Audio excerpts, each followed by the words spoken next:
let's talk about escapades. I'm at the San Francisco airport.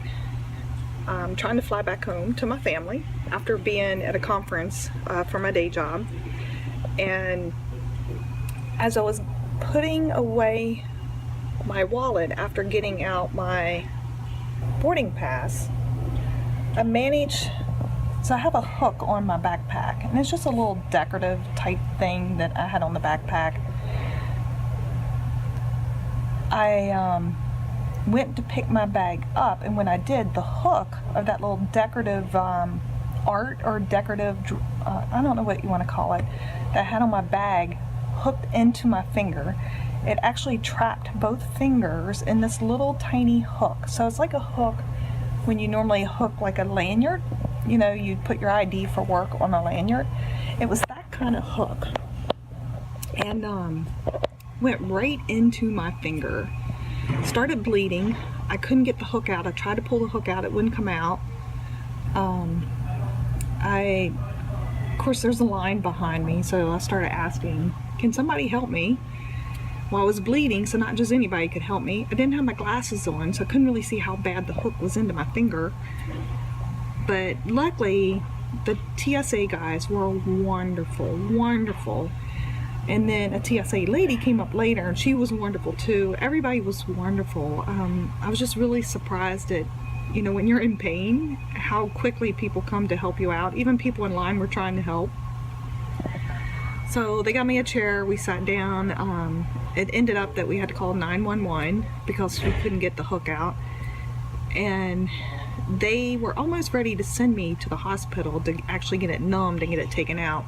But we tried one last time. One of the other paramedics used a device where he could grab a hold of the hook better and be able to pull it easier, so that they were able to pull it out of my finger.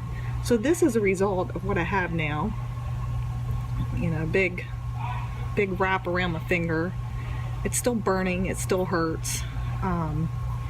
It did a little bit of damage to my finger, but no stitches required, so thank goodness, thank goodness. So that's one of those little, you know, I got to the airport early so I could sit and relax, get some food, maybe get a little bit of work done, and the time was consumed up with visiting with the local paramedic team. Everybody was wonderful. Yeah, I cried a little bit, brought tears to my eyes. I was in so much pain, so much pain. But it's okay, I survived. They asked me if I wanted to keep the little hook. I'm like, no way, I don't want to keep the hook and then end up in my finger again. So we threw the hook away. I did take a picture of the remains of my zipper. They had to cut the zipper off my backpack. They cut the little decorative thing off. So I have pictures with that I can share, but no pictures of the action. I was traveling by myself, so no one got pictures of what was going on. I guess it would have been nice to have a picture with the paramedic team. But thanks, guys. The San Francisco TSA and the paramedic team were just wonderful. Just holding my hand, letting me grip their hand. It's just like giving birth. I was holding their hand because it hurt so bad. But they were wonderful. So if you ever have to travel through the San Francisco airport, thumbs up. You got great people here. Thanks, and I hope nothing like this ever happens to any of you guys while you're traveling in the airport. As a precaution, don't put any decorative type things on your backpack that might have hooks or anything where you could get tangled up in. Have a good one.